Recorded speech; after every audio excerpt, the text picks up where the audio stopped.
성도 여러분 반갑습니다. 오늘도 우리 주님이 함께 하시는 가운데 맡겨주신 사명 즐겁게 감당한 복된 하루가 되신 줄로 믿습니다. 오늘 우리가 함께 은혜를 나눌 본문 말씀 요한복음 6장입니다. 요한복음 6장 1절과 2절에 있는 말씀 봉독합니다. 요한복음 6장 1절과 2절입니다. 그 후에 예수께서 디베랴의 갈릴리 바다 건너편으로 가심에 큰 무리가 따르니 이는 병자들에게 행하시는 표적을 보았음이러라. 아멘. 안식일에 병자를 고치시고 자리를 들고 걸어가라 라는 문제로 인해서 시작된 유대인들과의 논쟁, 예수님의 여러 가지 토론들은 유대인들, 그 중에서도 특히 제사장들이라든지 바리새인들이 예수님을 적으로 대하게 되는, 예수님을 대적하게 하는 동기가 되었고, 그렇지 않아도 예수님의 가르치심에 대해서 문제를 삼고 싶어 하던 이 바리새인들이나 제사장들에게는 예수님이 하시는 모든 것을 비난할 수 있는 좋은 이야깃거리, 재료가 되었습니다. 안식일을 범하는 사람이다 라는 올무를 씌울 수 있겠다라고 하는 것이죠. 요즘 말로 말하면 그런 프레임을 짜서 예수님을 비방하는 그런 도구로 삼았던 것입니다.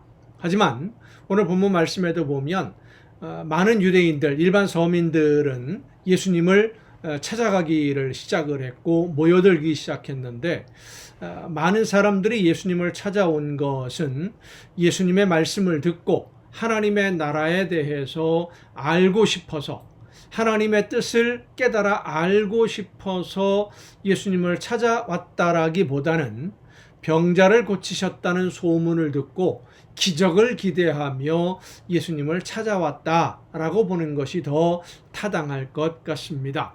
오늘 본문 말씀을 보면 예수님이 디베랴 갈릴리 바다 건너편으로 가셨다 그랬는데, 이 말씀은 디베랴 지역에서 갈릴리 바다를 건너서 요단강 동편으로 가셨다라고 하는 뜻이죠.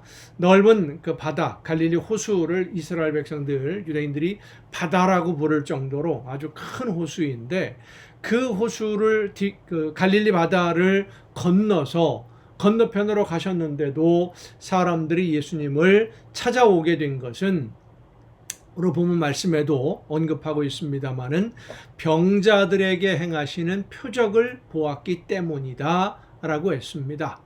병자가 치유되는 기적을 직접 본 사람도 있고, 기적을 본 사람에게서 이야기를 전해 들은 사람도 있을 것이고, 또 바리새인들이나 제사장들과 논쟁을 벌이는 예수님의 모습을 본 사람들도, 들은 사람들도 있었을 것입니다.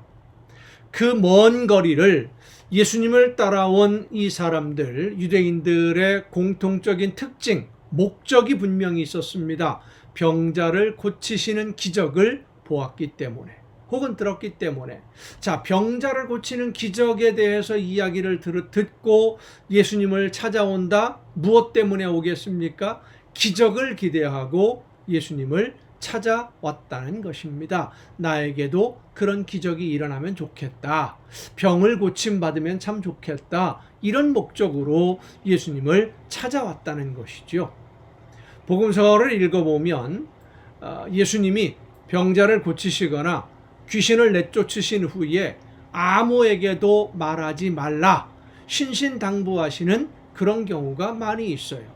그 이유를 오늘 본문에서도 짐작할 수 있는데, 예수님에게서 하나님 나라에 대한 말씀을 듣고 또 하나님이 원하시는 뜻이 무엇인지를 깨달아서 하나님의 나라 백성으로, 또 하나님이 원하시는 일을 하기 위해서 예수님을 찾아온다라기보다는 병고침 받기 위해서, 혹은 병고침과 유사한 어떤 다른 문제를 해결받기 위해서 예수님을 찾아오는 사람들이 대부분이었다라는 겁니다. 그들은 하나님의 나라에 대해 말씀을 전하시는 예수님으로부터 하나님의 나라에 대한 가르침을 듣고 싶은 생각은 별로 없었죠. 오히려 하나님의 말씀을 전하는데 방해가 될 수도 있고 걸림돌이 될 수도 있었던 겁니다.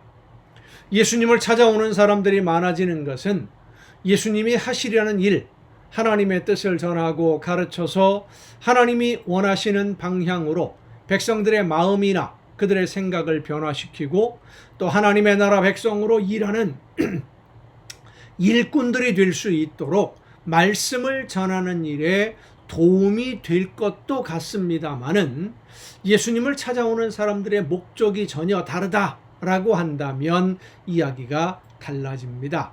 예수님에게 기대하는 것이 있다라고 하는 것은 자기들이 원하는 것을 얻지 못하면 그들은 언제든지 돌아설 수 있는 사람들이고 예수님을 따르다가 오히려 예수님을 대적하거나 예수님을 비방하는 그런 사람으로 변할 수도 있기 때문입니다.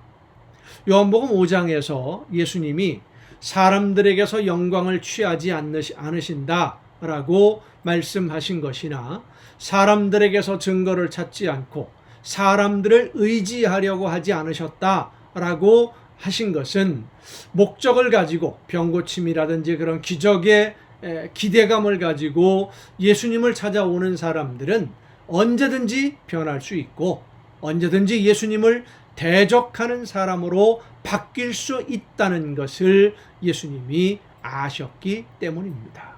오늘 많은 사람들이 하나님을 믿고 예수님을 믿고 교회에 출석하고 있습니다마는 정말로 순수한 믿음으로 하나님의 은혜와 그 사랑에 감사하면서 하나님이 나에게 맡기신 사명 즐겁게 감당하고 예수님을 따라가며 하나님의 말씀에 기쁨으로 순종함으로써 하나님이 계획하신 모든 일을 이루는 일꾼이 되기를 소망하고 원해서 그런 사명감을 가지고 순종하는 성도, 믿음으로 오늘을 살아가는 성도가 과연 얼마나 될까라는 문제를 우리는 깊이 생각해 봐야 됩니다.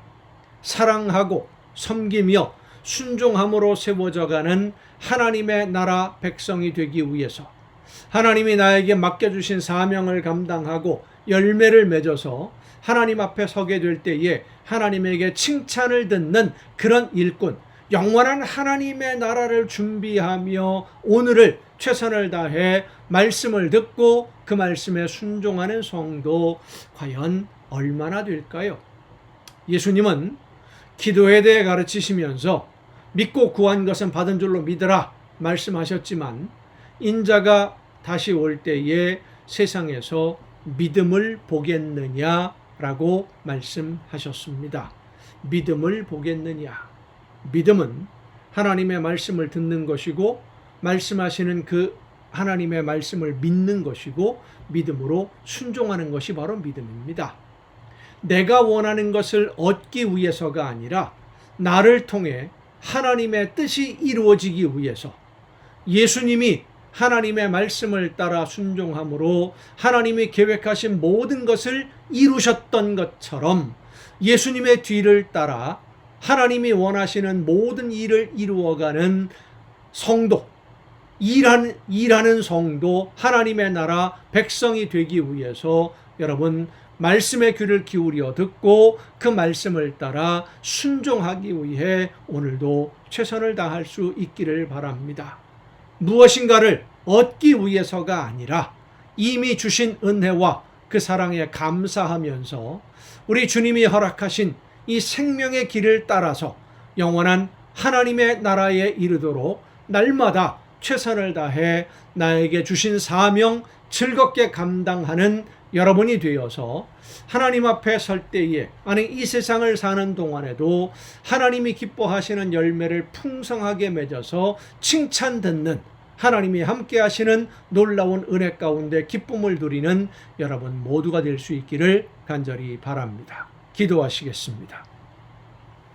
오늘도 크신 사랑으로 저희들의 삶을 이끌어 주시고 인도하시는 아버지 하나님, 우리 주님께서 대신 목숨을 주심으로 제물이 되어 주셨고 저희들을 영원한 죽음에서 생명의 길로 옮겨주셨음을 감사드립니다.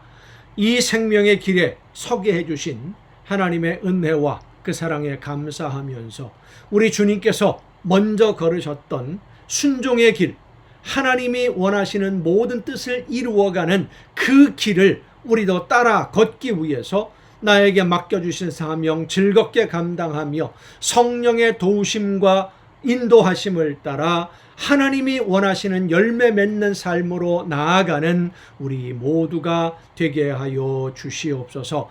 이 세상에서의 문제를 해결하기 위해서 하나님을 찾는 것이 아니라 하나님이 이미 베풀어 주신 구원의 은혜에 감사하며 나를 통해 아름다운 하나님의 나라가 이루어지기를 간절히 소망하며 순종하며 따르는 우리 모두가 되게 하여 주시옵소서. 이 모든 말씀을 예수님의 이름으로 기도하옵나이다. 아멘. 여러분, 오늘도 수고 많으셨습니다. 내일 또 정한 이 시간, 이 가정 예배를 통해서 여러분 모두 함께 다시 만날 수 있기를 바랍니다. 내일 뵙겠습니다.